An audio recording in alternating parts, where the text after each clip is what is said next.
Hello दोस्तों, आज मैं आपको स्वामी विवेकानंद की लाइफ से जुड़ी एक कहानी सुनाना चाहता हूँ। उन्होंने जब कहा था कि एक बार मैं बॉस्टन में था तो एक युवक मेरे पास आया और मेरे हाथ पर उसने एक कागज़ का टुकड़ा रख दिया और उस पर उसने ही किसी व्यक्ति का नाम पता लिखा था और आगे यह वाक्य लिखा था, दुनिया की सारी दौलत और सारी बातों का सुख तुम्हें मिल सकता है, पर सिर्फ उसे पाने की तरकीब तुम्हें मालूम होनी चाहिए। अगर तुम मेरे पास आओ तो मैं तुम्हें वह तरकीब सिखा दूंगा।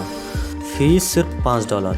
चिट्ठी देकर उसने मुझसे कहा, आपकी क्या राय है? मैंने उत्तर दिया, कम से कम उसे छपवाने के लिए कुछ पैसा तो कमा लो।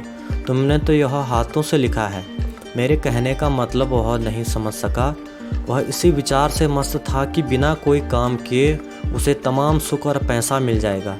हम इस दुनिया में मनुष्यों में दो प्रकार की चरम प्रवृत्तियाँ पाते हैं। पहली है चरम आशावादी वृत्ति, जिसमें हर एक मौसम वस्तु हमें सुंदर, हरी भरी और अच्छी प्रतीत होती है। दूसरी है चरम निराशावादी वृत्ति, जिसमें ऐसा प्रतीत होता है कि सारी बातें हमारे मन के प्रतिकूल ही है। जब हम नौजवान और शक्तिवान होते हैं तो ऐसा मालूम होता है कि दुनिया की सारी भोग की चीज़ें हमारे लिए ही पैदा की गई हैं। जब हम बूढ़े हो जाते हैं तो हम खांसते खांसते एक कोने में बैठ जाते हैं और दूसरों के उत्साह पर भी ठंडा पानी फेर लेते हैं। कम मनुष्यों को इसका ज्ञान होता है कि दुख के साथ सुख और सुख के साथ दुख लगा हुआ है। सुख और दुख जुड़वा भाई हैं।